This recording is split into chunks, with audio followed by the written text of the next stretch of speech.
សួ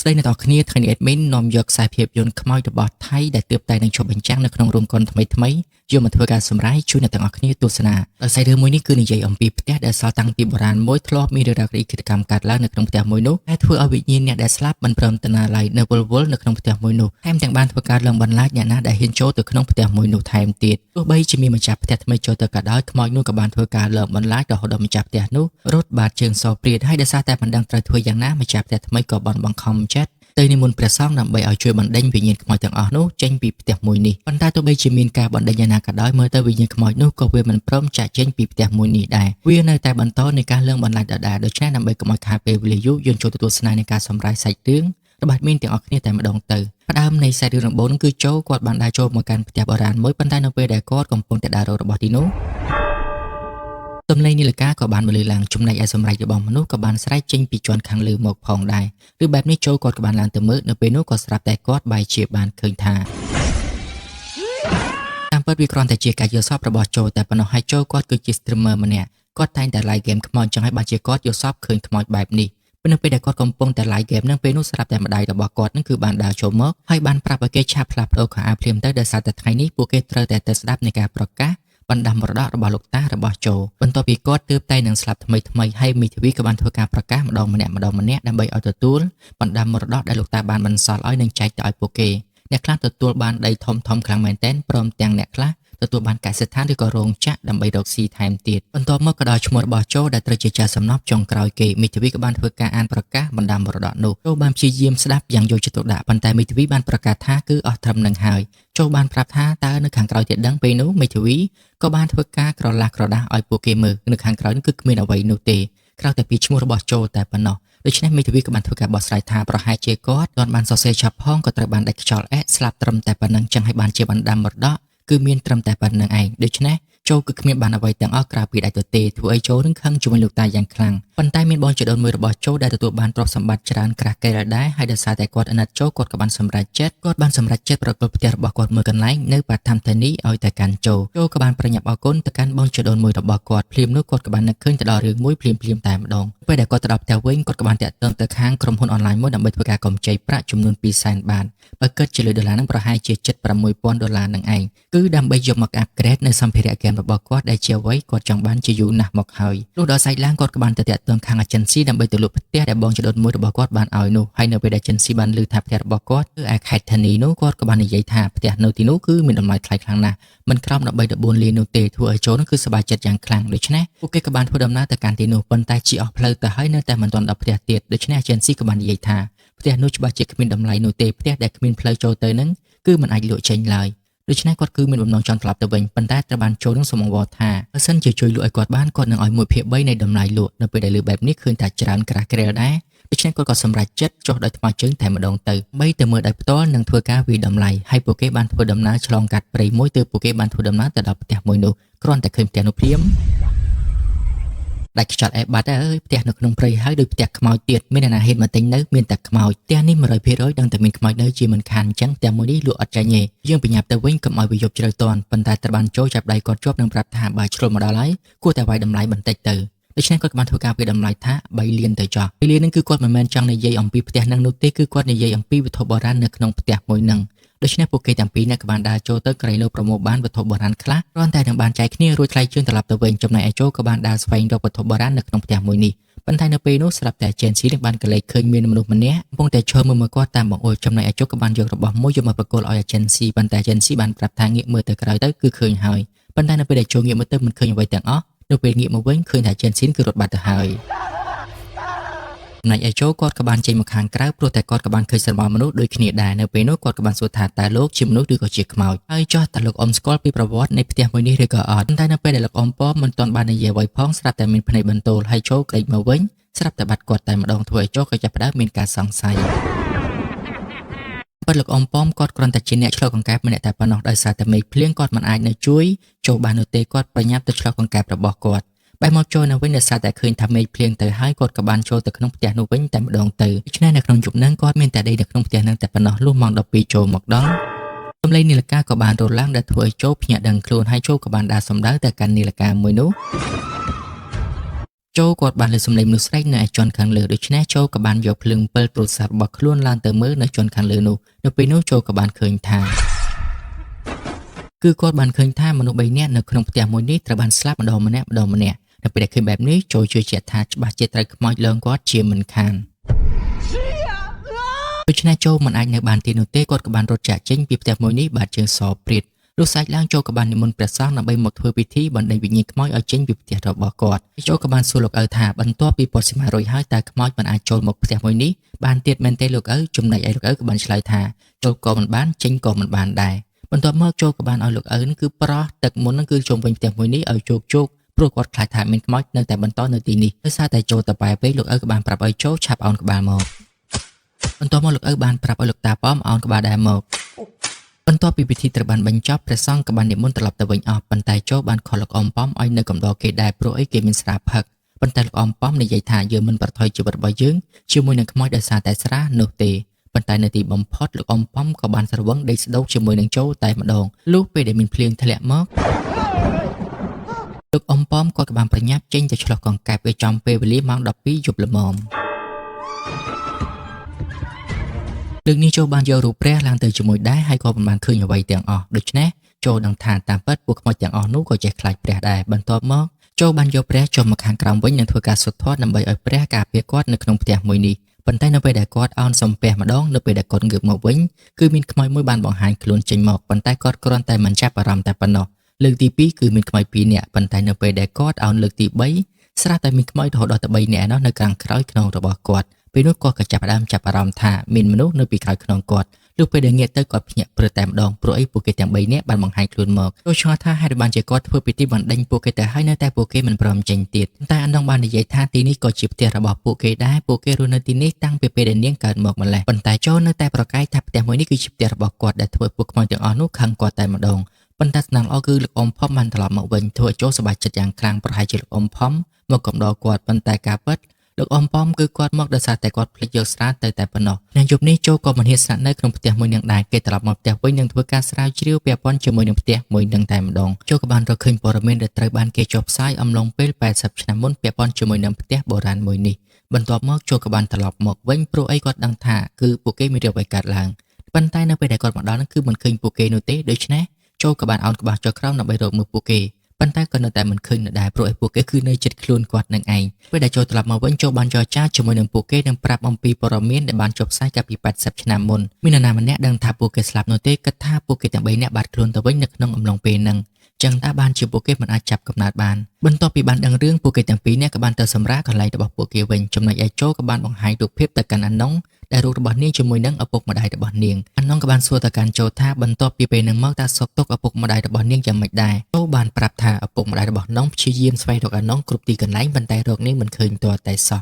ហើយគាត់ក៏បានសម្លាប់ជនសង្ស័យដែលគាត់គិតថាពាក់ព័ន្ធជាមួយនឹងការបាត់ខ្លួនរបស់នាងដែលជាហេតុធ្វើឲ្យតុលាការនឹងគឺកាត់ទោសគាត់បន្ទាប់មកគាត់ក៏បានចាក់ចែងពីផ្ទះមួយនេះហើយនៅទីបំផុតឪពុកម្ដាយរបស់នាងគឺស្លាប់ដោយសន្តិភាពគឺមិនមានអ្វីកើតឡើងនោះទេធ្វើឲ្យនាងគឺមានអារម្មណ៍ធូរទ្រង់បន្តិចហើយនាងក៏អរគុណទៅដល់ចូលផងដែរហើយមូលហេតុដែលពួកគេមិនអាចចាប់ចិត្តបានគឺដោយសារតែសាកសពរបស់ពួកគេមិនត្រូវបានរកឃើញនឹងឯងដូច្នេះចូលបានព្យាយាមជួយពួកគេដើម្បីស្វែងរកសាកសពប៉ុន្តែនៅពេលដែលគាត់កំពុងតែជីកដីស្វែងរកសាកសពពួកគេទូរស័ព្ទម្ដាយរបស់គេក៏បានខលមកគឺអ្នកទារប្រាក់នឹងបានមកដល់ផ្ទះដើម្បីមកទារប្រាក់របស់ចូលនឹងឯងហើយគាត់បានប្រាប់ឲ្យគេប្រកាន់ទីនេះទៅហ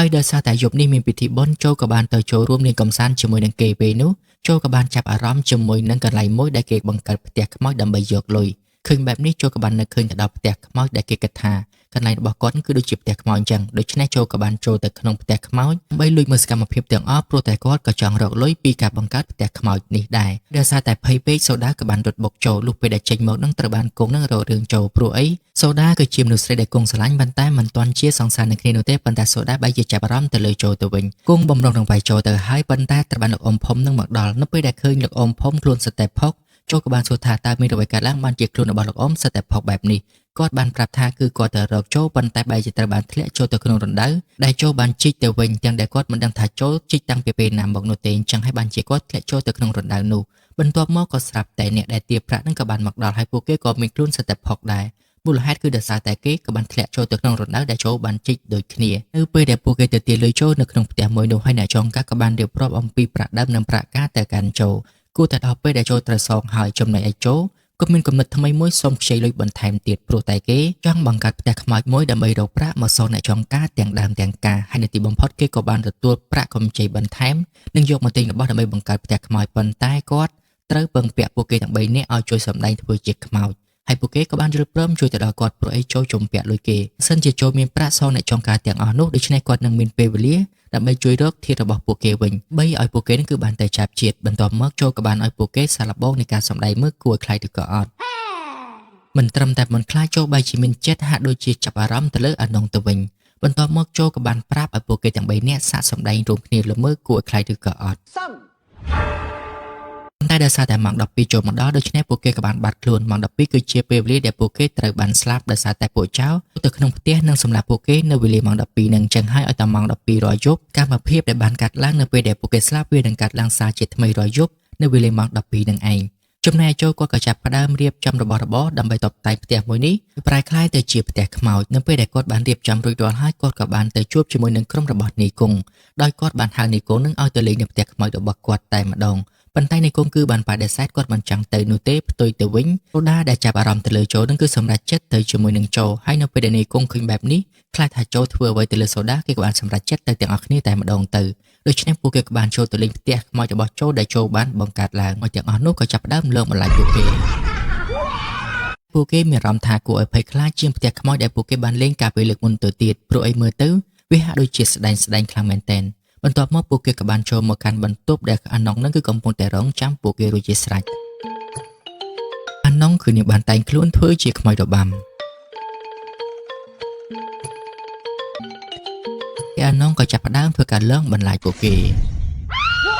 ហើយពួកគេពិតជាខ្លាចខ្លាំងមែនទែនព្រោះឯខ្មោចដែលពួកគេឃើញលើកនេះគឺដូចជាខ្មោចពិតៗចឹងគឺមិនដូចជាខ្មោចដែលពួកគេចូលទៅលេងផ្ទះខ្មោចរាល់ដងនោះទេពួកគេក៏បានប្រញាប់នាំគ្នារត់ចាក់ចេញពីទីនេះទាំងអស់គ្នាបន្ទាប់ពីការសាកល្បងដំបូងត្រូវបានបញ្ចប់ចូលសរសើរពួកគេយ៉ាងខ្លាំងថាពួកគេពិតជាធ្វើបានល្អខ្លាំងពិតមែនធ្វើឲ្យពួកគេគឺរត់បាត់ជើងសព្រាតហើយអាណុងសួរថាតើមានបាបឬក៏អត់បើសិនជាពួកគេលើកបន្លាចមនុស្សបែបនេះប៉ុន្តែចូលបានប្រាប់ទៅវិញថាវាមិនមានបាបអីនោះទេព្រោះឯពួកគេចូលមកដើម្បីស្វែងរកភាពភ័យរន្ធត់ដើម្បីការសប្បាយខុសពីការទៅលើមនុស្សពួកគេមិនបានត្រៀមខ្លួនធ្វើឲ្យពួកគេនឹងភ័យខ្លាចបន្ទាប់មកអាណុងក៏បានសួរថាចោះលោករាល់ថ្ងៃធ្វើកិច្ចការងារអ្វីដែរដើម្បីចិញ្ចឹមជីវិតហើយចូលក៏បានប្រាប់ថាគាត់គឺជា gamer មិនត្រឹមតែប៉ុណ្ណោះគាត់ថែមទាំងបានបង្ហាញទៅឲ្យអាណុងបានឃើញថែមទៀតពេលនោះអាណុងក៏បានលើសំឡេងគេសួរចេញពីក្នុង gamer ធ្វើឲ្យនាងឆ្ងល់ថាតើមិត្តស្រីនឹងគឺមានន័យថាម៉េចចូលបានប្រាប់ថាមិត្តស្រីនឹងគឺជាមិត្តជិតស្និទ្ធឬក៏ជាមិត្តល្អនឹងឯងដូច្នេះមានន័យថានាងគឺជាមិត្តជិតស្និទ្ធឬក៏ជាមិត្តល្អរបស់ចូលមិនត្រឹមតែប៉ុណ្ណោះថងក៏នឹងថងយីបក៏ជាមិត្តល្អរបស់ចូលផងដែរបន្ទាប់មកអាណុងក៏បានសួរថាតើមនុស្សនៅក្នុងសម័យនេះគេរាំយ៉ាងម៉េច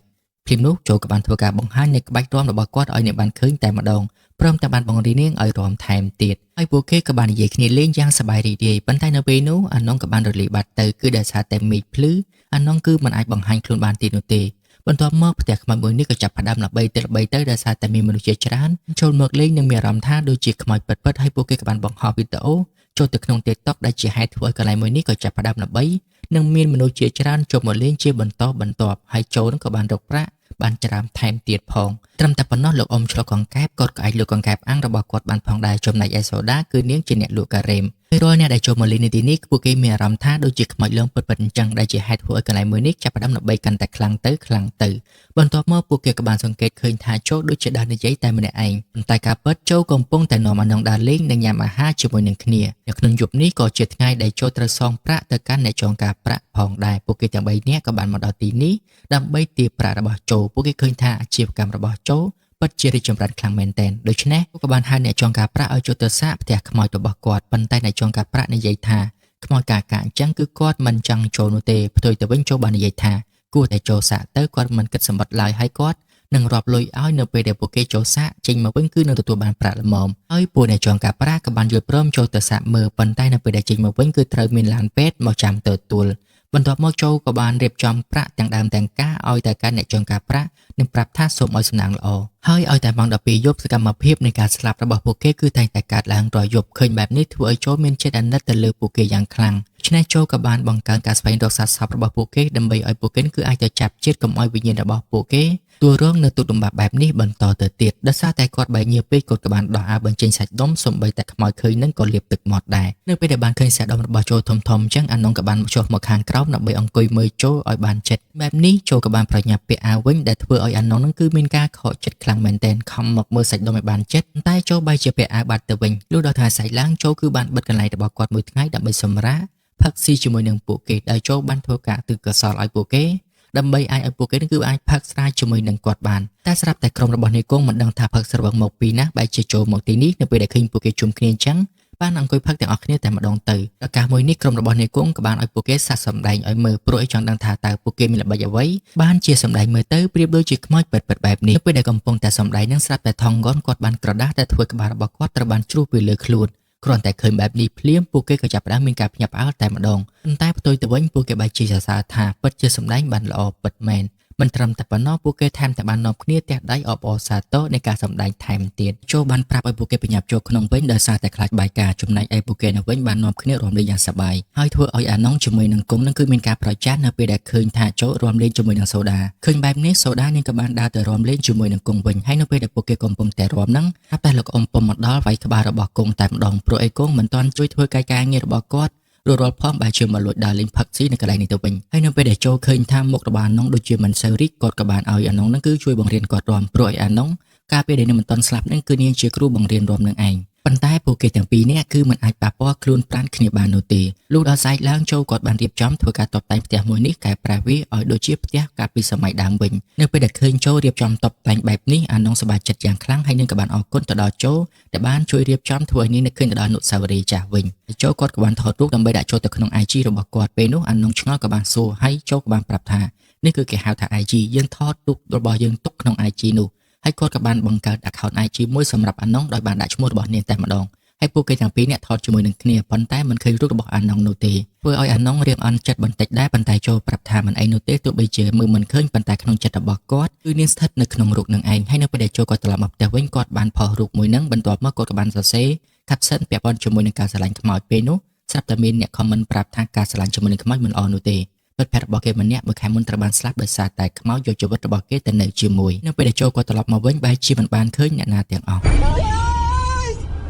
នងបានបង្ហាញខ្លួនពីក្រោយធ្វើឲ្យចូលភ្ញាក់រហូតធ្លាក់ទៅលើផ្ទះប៉ុន្តែស្នាមល្អគឺត្រូវមានរបស់ត្រពីក្រោមដូច្នេះគាត់ត្រឹមតែរបួសតែប៉ុណ្ណោះអានងបានព្យាយាមសុំទោសនាងគ្មានចេតនាធ្វើបែបនេះនោះទេនៅពេលដែលបានជួបហេតុការណ៍បែបនេះចូលគាត់ចាប់ផ្ដើមគិតពីសម្ដីដែលគេបាននិយាយនៅក្នុង comment ថាការស្លាញ់ជាមួយនឹងខ្មោចវានឹងព្យាយាមយកជីវិតរបស់យើងទៅនៅជាមួយនឹងវាបន្ទាប់ពីគាត់គិតរួចហើយគាត់ក៏បានត្រឡប់មកផ្ទះវិញប៉ុន្តែពេលនោះគាត់បែរជាបានឃើញចៅចូលទៅលួចរបស់របរនៅក្នុងផ្ទះមួយនេះដូច្នេះគាត់ក៏បានព្យាយាមទៅដណ្ដើមយកមកវិញប៉ុន្តែវាមានគ្នាពីរនាក់មួយទៀតបានវាយគាត់ពីក្រោយធ្វើឲ្យសន្លប់បាត់ស្មារតីទៅ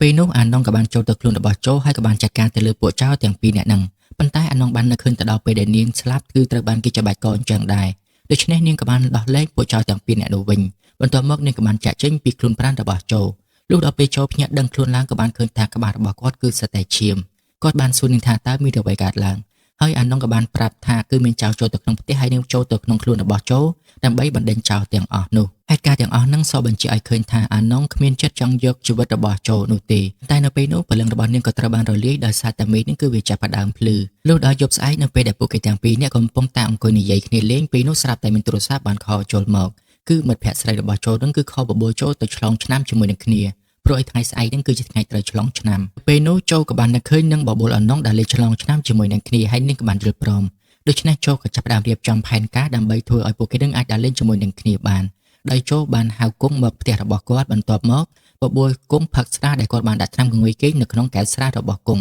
់ដំបូងឡើយគង់រៀងសង្ស័យដែរប៉ុន្តែចូលប្រាប់ថាវាគ្មានឱកាសអ្វីនោះទេវាគ្រាន់តែជាការរាប់អានគ្នាតែប៉ុណ្ណោះបន្ទាប់មកគង់ក៏បានលើកកែវនោះដាច់តែម្ដងទៅគ្រាន់តែលើកដាច់បានតែមួយផ្លែសោះគង់ចាប់ផ្ដើមងុយគេងហើយគេក៏បានដេកលក់សន្លប់បាត់ស្មារតីនៅលើតុនឹងតែម្ដងហើយមូលហេតុដែលចូលធ្វើបែបនេះគឺដើម្បីឲ្យគង់សន្លប់ទើបអាណងគឺអាចចូលទៅក្នុងខ្លួនប្រាណរបស់គង់បានដូច្នេះអាណងបានខ្ចីខ្លួនប្រាណរបស់គង់ដើម្បីបានដើរលេងឆ្លងឆ្នាំជាមួយនឹងចូលពួកគេទាំងពីរនាក់បានជិះម៉ូតូដឹកគ្នាចូលទៅលេងនៅក្នុងទីក្រុងយ៉ាងសប្បាយ ទាំងដែលគ្រប់គ្នាឃើញថាโจគឺកំពុងតែដើរជាមួយនឹងគង់ប៉ុន្តែโจឃើញថាគាត់កំពុងតែដើរលេងជាមួយនឹងអានុងសូម្បីតែពេលដែលពួកគេថតរូបក៏ថតជាប់រូបរបស់គង់ដែរហើយโจជាមួយនឹងអានុងដើរលេងជាមួយនឹងគ្នាលក្ខណៈបែបសង្សារយ៉ាងសប្បាយរីករាយប៉ុន្តែគ្រប់គ្នាដែលនៅជុំវិញខ្លួនរបស់គាត់គិតថាពួកគេទាំងពីរនាក់គឺជាប្រុសស្រឡាញ់ប្រុសដូចគ្នាប៉ុន្តែโจគាត់គឺមិនខ្វល់នោះទេព្រោះអ្វីដែលគាត់ឃើញគឺជាអានុងនឹងឯងបន្ទាប់មកโจក៏បានបបួលអានុងមករួមលេងនៅក្នុងក្លឹបយ៉ាងសប្បាយរីករាយថែមទៀតនៅពេលដែលគ្រប់គ្នាបានឃើញអំពីសកម្មភាពរបស់ពួកគេទាំងពីរនាក់នឹងម្នាក់ៗព្រឹកក្បាលខ្ញាក់តែម្ដងព្រោះអីពួកគេឃើញថាโจនឹងកំពុងតែមានស្នេហាជាមួយនឹងប្រុសដូចគ្នានឹងឯងប៉ុន្តែទោះបីជាយ៉ាងណាក៏ដោយក៏ពួកគេទាំងពីរនាក់មិនខ្វល់ដែរអ្វីដែលពួកគេខ្វល់គឺដើរលេងសប្បាយជាមួយនឹងគ្នាបន្ទាប់ពីដើរលេងចប់ពួកគេក៏បានត្រឡប់មកវិញគឺពេលវេលាជិតម៉ោង12យប់ល្មមអានងក៏បានអរគុណទៅដល់โจដែលបាននាំនាងចេញទៅដើរលេងសប្បាយព្រោះនាងខានដើរលេងបែបនេះអស់រយៈពេល80ឆ្នាំមកហើយហើយโจក៏បាននិយាយថាពួកគេនឹងដើរលេងជាមួយនឹងគ្នានៅថ្ងៃក្រោយទៀតប៉ុន្តែអានងនាងខ្លាចចិត្តគង់មិនចង់ធ្វើបាបគង់ទៀតនោះទេឬបែបនេះโจបាននិយាយថាអញ្ចឹងយើងផ្លាស់ប្ដូររូបរាងយកសូដាវិញម្ដងទៅនៅពេលដែលលឿនចឹងធ្វើឲ្យអានងមិនសប្បាយចិត្តโจក៏បានផ្លាស់ប្ដូរមនុស្សទៀតអញ្ចឹងគឺយកថាផនវិញទៅប៉ុន្តែពេលនោះនឹកឃើញស្រមៃទៅដល់រូបភាពធ្វើឲ្យគាត់នឹកមិនចេញតតែសោះប៉ុន្តែโจប្រាប់ថាចាំគិតវានៅពេលក្រោយទៀតដល់ពេលយប់ក៏បានចូលមកដល់កំជ្រួយក៏ចាប់ប្រាំបាញ់โจបានសារភាពស្នេហ៍ទៅកាន់អានងប៉ុន្តែព្រលឹងរបស់នាងក៏ត្រូវបានរលាយគឺដោយសារតែព្រលឹងរបស់នាងគឺត្រូវទៅធ្វើសកម្មភាពដដែលប៉ុន្តែនៅពេលដែលនាងត្រឡប់មកវិញនាងក៏បានសារភាពស្នេហ៍ថានាងស្រឡាញ់โจដូចគ្នាដែរលុះពេលភ្ញាក់ព្រឹកឡើងគង់ក៏បានភ្ញាក់ព្រឹកតែម្ដងព្រោះតែឃើញថាគេកំពុងតែគេងជាមួយនឹងโจព្យាយាមធ្វើការសម្រួលប្រាប់ថាគង់បានផឹកស្រាហើយក៏បានត្រវឹងសន្លប់ដោយខ្លួនឯងលុះយប់ស្អែកឡើងនៅពេលដែលភ្ញៀវត្រឡប់ទៅអស់ផ្ទះខ្មោចត្រូវបានបិទโจបានដើរចូលមកក្នុងផ្ទះរបស់គាត់វិញប៉ុន្តែពេលនោះសំឡេងគួរទ្វារក៏បានបន្លឺឡើងតាមពិតគឺជាគង់សោះគង់បានមករករឿងโจព្រោះអីគឺគេបានឃើញថានៅក្នុង TikTok មានការបង្ហោះគូស្នេហ៍មួយគូគឺរួមយ៉ាងសប្បាយជាមួយនឹងគ្នាតើគេអាចចូលទៅដល់កន្លែងនោះដោយរបៀបណាគឺគេគិតថាโจច្បាស់ជាពពួកគ្រូធ្មប់ជាមិនខានទើបអាចធ្វើបែបនេះបានហើយโจក៏បានព្យាយាមបកស្រាយអំពីរឿងរ៉ាវទាំងអស់ប៉ុន្តែគង់មិនជឿឡើយព្រោះឯកថាពួកគេគឺសុទ្ធតែជាគ្នារបស់โจតោះតែអានងបានធ្វើការពិសោធន៍ឲ្យឃើញដល់ផ្ទាល់ភ្នែកទើបគង់ជឿជាក់ថាពួកគេពិតជាខ្មោចពិតមែនបន្ទាប់ពីបានដឹងថាโจស្រឡាញ់គ្នាជាមួយនឹងខ្មោចគង់ក៏បានធ្វើការនិយាយពន្យល់ធ្វើយ៉ាងណាទើបអាចនៅជាមួយនឹងខ្មោចបានប៉ុន្តែពិធីរបស់គង់គឺមិនអាចចូលជាការបាននោះទេព្រោះឯត្រូវឲ្យពួកគេនឹងស្លាប់ហើយទើបអាចចាប់ជាតិមកវិញរស់នៅជាមួយនឹងគ្នាលុះពេលដែលโจត្រឡប់មកវិញនឹងអានងក៏បានសួរថាតើរឿងនេះយ៉ាងម៉េចទៅហើយโจបានប្រាប់ថាមិនអីនោះទេគាត់បានដោះស្រាយរួចហើយគង់បានសន្យាថានឹងមិនប្រាប់នរណាម្នាក់ចំពោះរឿងមួយនេះឡើយបែរមកលោកតាប៉ុម្នាក់វិញគាត់លក់កង្កែបអាំងនៅចិត្តអ្នកលក់ស្រាដូច្នេះពួកគេទាំងពីរនាក់បានដោះដូរគ្នាជល់ចោះជល់ឡើងរហូតដល់ស្រវឹងពេលនោះស្រាប់តែមាវដែលជាសង្សារចាស់របស់โจនឹងគឺបានមកលេងផ្ទះខ្មោចដែរនៅពេលដែលនាងចេញមកក៏បានជួបជាមួយនឹងโจតែម្ដងដូច្នេះពួកគេទាំងពីរនាក់ក៏បានធ្វើការសំណេះសំណាលគ្នានិងនាំគ្នាដើរលេងដើម្បីនិយាយគ្នាលេងបន្តិចហើយនៅពេលដែលមិត្តភ័ក្តិរបស់មាវមកទិញកង្កែបតាប៉មស្រវឹងស្លាប់បាត់ទៅហើយដែលជាការដ៏ល្អសម្រាប់អានងនឹងគឺអាចចូលសន្តិដ្ឋនៅក្នុងខ្លួនរបស់គាត់បានហើយនាងក៏បានសួរទៅកាន់មិត្តភ័ក្តិរបស់មេវថាតើពួកគេទាំងពីរនាក់ត្រូវជាអ្វីនឹងគ្នាដោយមិត្តភ័ក្តិរបស់មេវប្រាប់ថាគឺជាអតីតស្រីនឹងគ្នាហើយមិត្តស្រីសម័យនេះមិនមែនជាមិត្តភ័ក្តិធម្មតាដូចកាលសម័យតានោះទេពួកគេគឺដើរលេងជាមួយនឹងគ្នានិងមានអីជាមួយនឹងគ្នាបន្ទាប់ពីបានដឹងអំពីទំនាក់ទំនងរបស់ពួកគេទាំងពីរនាក់ធ្វើឲ្យអានងគឺនាងមិនសប្បាយចិត្តតតែសោះអាងកង្កែបរហូតដល់ខ្លោចបន្ទាប់ពីបញ្ចប់នៃការដើរលេងរួចហើយមេវក៏បានលាចូលត្រឡប់ទៅផ្ទះវិញហើយពួកគេសន្យាថានឹងជួបគ្នានៅថ្ងៃក្រោយទៀតប៉ុន្តែមិនដឹងហេតុអ្វីបានជាមេវត្រឡប់មកវិញធ្វើឲ្យអានងគឺនាងមិនសប្បាយចិត្តតតែសោះមេវមកនេះព្រោះតែចង់បបួលโจទៅតាំងពីពណ៌របស់នាងនៅថ្ងៃស្អែកហើយโจក៏បានយល់ព្រមដែលធ្វើឲ្យអានងគឺកាន់តែមានកំហឹងកាន់តែខ្លាំងចំពោះโจទោះដល់ស្អែកឡើងโจពិតជាបានមកនៅក្នុងការតាំងពីពណ៌របស់មេវពិតមែនពួកគេទាំងពីរនាក់ក៏បានជួបនិយាយគ្នាលេងអំពីអនុស្សាវរីយ៍ដែលពួកគេបានសាងឡើងកន្លងមកបើតាមមើលទៅមេវហាក់ដូចជាចង់ត្រូវគ្នាជាមួយនឹងโจវិញប៉ុន្តែយើងមិនដឹងថាโจឆ្លើយយ៉ាងម៉េចនោះទេលុះពេលដែលโจត្រឡប់មកវិញโจបានឃើញថាភ្ញៀវរបស់គាត់ដូចជាមានការភ័យខ្លាចខុសពីធម្មតាឃើញបែបនេះគាត់ក៏បានប្រញាប់ឡើងទៅមើលពេលនោះពួកគេទាំងពីរនាក់បានចេញមកនឹងប្រាប់ថាប្រហែលជាមិនត្រូវការពួកគេជួយទៀតនោះទេដោយសារតែមើលទៅអ្នកនាងដូចជាលងបន្លាចពួកគេខ្លាំងខុសពីធម្មតាលុះពេលដែលโจចូលទៅគឺពិតជាបានឃើញថានាងបានលងបន្លាចគេពិតមែននាងបានពង្រីកខ្លួនយ៉ាងធំโจបាននិយាយថាធ្វើបែបនេះពួកគេច្បាស់ជាដឹងថានាងជាខ្មោចពិតប្រាកដជាមិនខានប៉ុន្តែមូលហេតុដែលនាងធ្វើបែបនេះគឺដោយសារតែនាងមានការប្រច័ណ្ឌជាមួយនឹងโจនឹងឯងហើយនាងបាននិយាយថានាងគឺជាខ្មោចនាងមិនអាចដើរលេងមិនអាចរៀបការមិនអាចមានកូនជាមួយនឹងโจបានគឺមិនអាចធ្វើអ្វីបានទាំងអស់ដូចជាមនុស្សនោះទេនិយាយហើយនាងក៏បានយំប៉ុន្តែโจបានសន្យាថាទោះបីជាយ៉ាងណាក៏ដោយក៏គាត់នៅតែស្រឡាញ់នាងតែម្នាក់គត់ដូច្នេះពួកគេទាំងពីរនាក់បានទៅស្បត់ស្បាយជាមួយនឹងគ្នាថាស្រឡាញ់គ្នាជារៀងរហូតគឺប្រៀបដូចជាពិធីរៀបការរបស់ពួកគេអញ្ចឹងអានងក៏បានស្បត់ស្បាយថានឹងមិនបោះបង់ចោលโจដូចគ្នាផងដែរធ្វើបែបនេះគឺដើម្បីបញ្ជាក់ពីចិត្តស្មោះរបស់โจទៅកាន់អានងដើម្បីឲ្យនាងស្ងប់ចិត្តកុំឲ្យគិតថានេះគាត់ទៅស្រឡាញ់មនុស្សដូចគ្នាបន្ទាប់មកពួកគេទាំងពីរនាក់ហាក់ដូចជាមានការចង់ថើបគ្នាប៉ុន្តែគឺមិនអាចប៉ះពាល់ ខ្លួនប្រានគ្នាបាននោះទេគឺបានត្រឹមតែចលតែប៉ុណ្ណោះលុះស្អែកព្រឹកឡើងនៅពេលដែលចូលត្រឡប់មកផ្ទះរបស់គាត់វិញស្រាប់តែគាត់បានឃើញថាបងជីដូនមួយរបស់គាត់បានយកគ្រឿងចាក់មកបំផ្លាញផ្ទះមួយនេះពីបែបនេះចូលក៏បានប្រញ្ញាប្រទល់សួរនាំថាតើហេតុអ្វីបានជាមកបំផ្លាញផ្ទះរបស់គាត់អញ្ចឹងព្រោះផ្ទះមួយនេះបងជីដូនមួយរបស់គាត់គឺបានប្រកល់ឲ្យគាត់រួចហើយប៉ុន្តែបងជីដូនមួយនិយាយថាឯងពិតជាភ្លើមែនយើងគ្រាន់តែនិយាយលេងតែប៉ុណ្ណោះឯងបែរជាយកជាការពិតបន្ទាប់មកគ្រឿងចាក់ក៏ចាប់ផ្ដើមបំផ្លាញចូលក៏មិនអាចធ្វើអ្វីបានដែរព្យាយាមរារាំងពួកគេប៉ុន្តែត្រូវបានពួកគេចាប់ជាប់ហើយគ្រឿងចាក់ក៏ចាប់ផ្ដើមដំណើរការនៃការកំទេចផ្ទះមួយនេះទាំងមូលធ្វើឲ្យវាគឺត្រូវបានរៀបដល់ដីតែម្ដងនៅពេលដែលឃើញបែបនេះចូលពិតជាមានចិត្តតក់ស្លុតយ៉ាងខ្លាំងនៅទីបំផុតផ្ទះមួយនេះក៏ត្រូវបានរលាយទាំងស្រុងចូលដើមព្យាយាមស្វែងរកពួកគេប៉ុន្តែបែរជាមិនបានឃើញពួកគេបង្ហាញខ្លួនមកទៀតទាល់តែសោះជារៀងរាល់យប់ចូលតែងតែមកកាន់ទីនេះដើម្បីស្វែងរកពួកគេប៉ុន្តែនៅយប់មួយស្រាប់តែចូលបានប្រទះឃើញថាមានក្រណាត់មួយដែលជាប់ជាមួយនឹងជើងរបស់គាត់លុះពេលដែលគាត់កាយមើលទៅទើបឃើញឆ្អឹងខ្មោចនៅខាងក្រោមផ្ទះនឹងឯងគាត់ក៏បានឃើញកងដៃរបស់អាណុងនៅជាប់នឹងឆ្អឹងខ្មោចមួយនោះដូច្នេះគាត់បានធ្វើការសន្និដ្ឋានថាគឺជាសាសពរបស់អាណុងបន្ទាប់មកយើងក៏បានឲ្យឃើញថានៅថ្ងៃនោះឪពុករបស់អាណុងបានចេញទៅក្រៅដែលជាហេតុធ្វើឲ្យមានចៅនឹងគឺបានចូលទៅក្នុងផ្ទះរបស់ពួកគេនៅក្នុងវេលាម៉ោង12យប់ហើយពួកគេក៏ត្រូវបានចោទសម្លាប់ពួកគេស្លាប់ទាំង3នាក់នៅក្នុងវេលាម៉ោង12យប់នឹងឯងរួមទាំងអាណុងផងដែរតែអ្វីដែលមិននឹកស្មានក្រុមចោរដែលបានចូលមកសម្លាប់ពួកគេបែរជាចូលទៅវិញតបពីសម្លាប់ពួកគេរួចហើយក្រុមរបស់ចូលក៏បានគាស់ក្តារនៅក្នុងផ្ទះមួយនឹងកប់សាកសពពួកគេទាំង3នាក់នៅខាងក្រោមផ្ទះនឹងឯងមិនត្រឹមតែប៉ុណ្ណោះថែមទាំងបានដាក់យន្តរបស់ខ្មែរនឹងធ្វើការសូត្រនៅអាគមដើម្បីសង្កត់វិញ្ញាណរបស់ពួកគេកុំឲ្យទៅចាប់ជាថែមទៀតចឹងហើយបានជាវិញ្ញាណរបស់ពួកគេស្ថិតនៅក្នុងផ្ទះមួយនេះ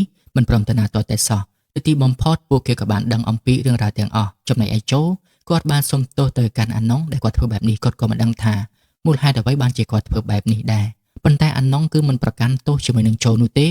មានតែអរគុណដែលចូលបានធ្វើឲ្យនាងស្គាល់ពីអារម្មណ៍នៃស្នេហាពិតប្រាកដបន្ទាប់មកនាងក៏បានប្រាប់ចូលឲ្យថែរក្សាខ្លួនព្រោះឯនៅពេលនេះវិញ្ញាណរបស់នាងគឺត្រូវបានដោះលែងហើយអាណុងសង្ឃឹមថាចូលនឹងចងចាំនាងជារៀងរហូតបន្ទាប់មកវិញ្ញាណរបស់ពួកគេក៏ត្រូវបានរលាយបាត់ទៅបន្ទាប់មកចូលបានយកឆ្អឹងរបស់ពួកគេទាំង3នាក់យកទៅធ្វើការបូជាឲ្យបានត្រឹមត្រូវនិងរៀបចំពួកគេនឹងគឺឲ្យដូចជាអ្នកដទៃដែរព្រមទាំងបានទៅធ្វើបុណ្យឧទ្ទិសកុសលឲ្យពួកគេទាំង3នាក់ថែមទៀតបន្ទាប់មកចូលក៏បានបង្កើតជាហ្គេមមួយគឺជាហ្គេមផ្ទះខ្មោចនឹងឯងក៏មានអ្នកដាក់ទុនដើម្បីវិនិយោគជាមួយនឹងចូលបង្កើតហ្គេមមួយនេះហើយមូលហេតុដែលចូលបង្កើតហ្គេមមួយនេះឡើងគឺដោយសារតែគាត់ចង់ឃើញមុខរបស់អាណុងជារៀងរាល់ថ្ងៃនឹងឯងនេះគឺជាគោលបំណងដ៏ធំរបស់គាត់តែមួយគត់ប៉ុន្តែនៅទីបំផុតហ្គេមមួយនេះក៏ត្រូវបានលក់ដាច់ជាច្រើនហើយចូលក៏បានក្លាយទៅជាអ្នកមានដោយសារតែហ្គេមមួយនេះពេលវេលា60ឆ្នាំក៏បានកន្លងផុតទៅចូលក៏នៅតែនឹកឃើញទៅដល់អាណុងដដែលនៅទីបំផុតនៅវេលាយប់ម៉ោង12ចូលបានលាចាកលោកនេះទៅដោយនៅក្នុងដៃរបស់គាត់គឺពាក់កងដៃរបស់អាណុងហើយសាច់រឿងរបស់យើងក៏ត្រូវបានបញ្ចប់ត្រឹមតែប៉ុណ្្នឹងឯង